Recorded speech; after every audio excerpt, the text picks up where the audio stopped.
नमस्कार जी, नमस्कार। आज मैं माता रानी का एक बहुत सुंदर सा स्टोरी बता रही हूँ। जो एक शांति देवी थी, जो माता रानी की कैसे पूजा की, कैसे उनके घर के कष्ट दूर हुए। मैं उन्हीं शांति देवी की परिवार की कथा सुना रही हूँ। इसमें है उस कथा का नाम है माँ के आशीर्वाद का फल। शांति देवी अपने बच्चों के साथ ही रह रही थी। उनके पति सेना में थे। अकेली औरत, ऊपर से 2 बच्चों का लालन पालन की जिम्मेदारी। यह बात कहने को तो बहुत सरल है, परंतु जो करता वही जानता है कि उसे क्या क्या कष्ट उठाने पड़ते हैं। शांति देवी हर प्रकार के कष्ट झेलने की शक्ति रखती थी।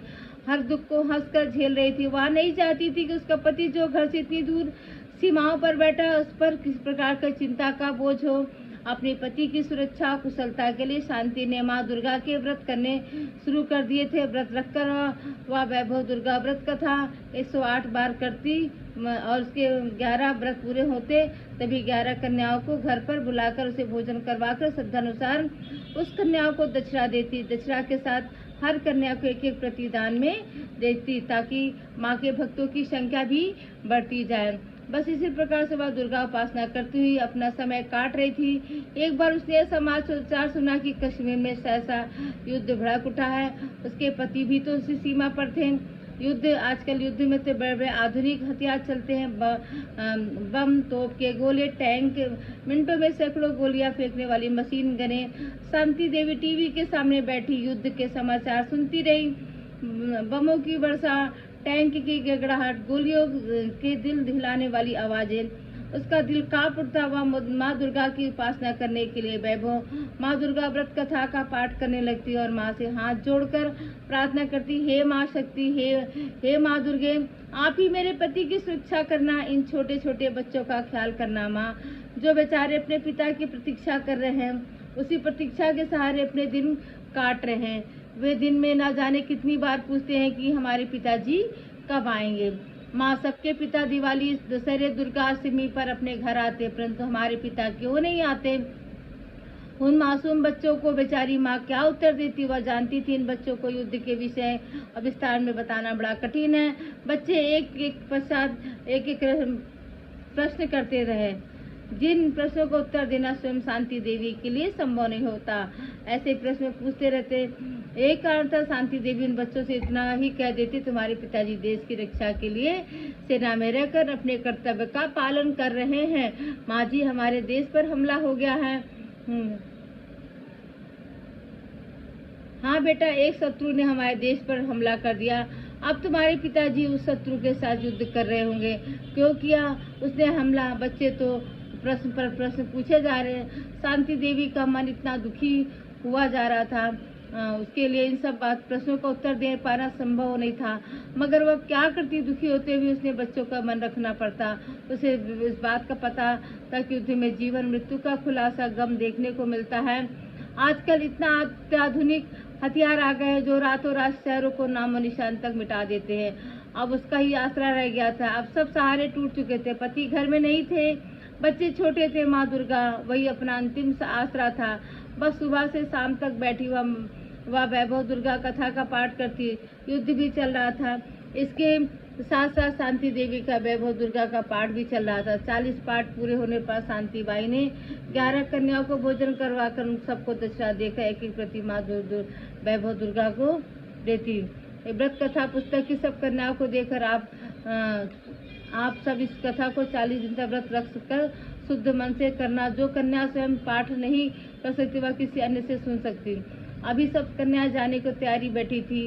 उस समय द्वार पर जो दृश्य शांति देवी ने देखा, उसे देखकर विश्वास नहीं हो रहा। क्या यह सत्य हो सकता है? उसका सुहाग वापस आ गया। माँ दुर्गा, आप महान हो, आपने मुझ पर बहुत बड़ी कृपा की है।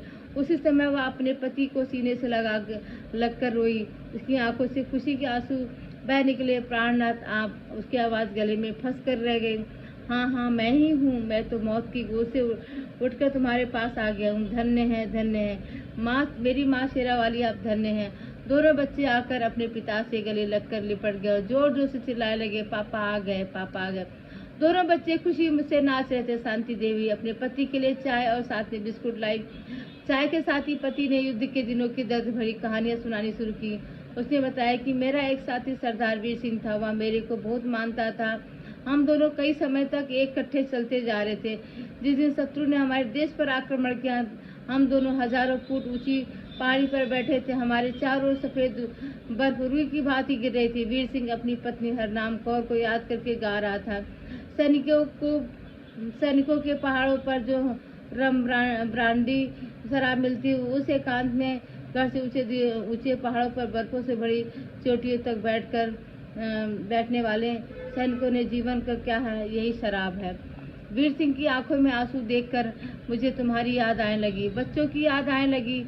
वीर सिंह बार बार कह रहा था कि दोस्त अब तो परदेसी हो गए, परदेसी नाल न लाइए यारी, भावे लख सोंदा होवे, गली परदेसी चंगा, जदो याद कर ताद रोवे। वीर सिंह और मैं दोनों ही रोने लगे। सहसा तोप के गोलों की जोरदार आवाजें सुनाई दी। हवाई जहाज बम वर्षा कर रहे थे। खतरे का साइन बज रहा था। जब सैनिकों ने अपने मोर्चे संभाल लिए, बम वर्षा, तोप के गोलियां, अचानक ही शत्रु ने धोखे से हमला कर दिया। दोनों ओर से युद्ध शुरू हो गया। मैं और वीर सिंह अपनी मोर्चा संभाल कर बैठ गए और गोलियां चला रहे थे। सहसा एक बम का गोला हमारे मोर्चे के निकट आ गिरा।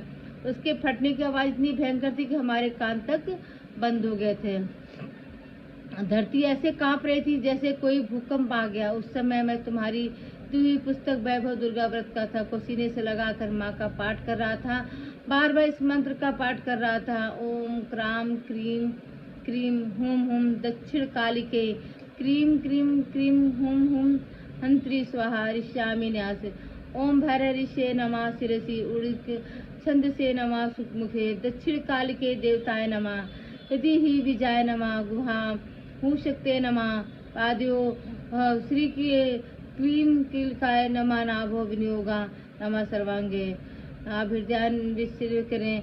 ओम का हृदय नमः, ओम क्रीम सिर से स्वाहा, ओम कुम शिखाय हस्ते, ओम के कवचाय हूँ, ओम क्रोम नेत्राय वश, ओम क्रम अस्त्राय फट। माँ दुर्गा का पाठ कब पूरा हुआ, कैसे पूरा हुआ, उस समय का हमें कुछ पता नहीं। बम का धमाका, पहाड़ का फटना, इतना तो हमें याद था। इसके पश्चात अब मेरी आंखें खुली तो मैं एक अस्पताल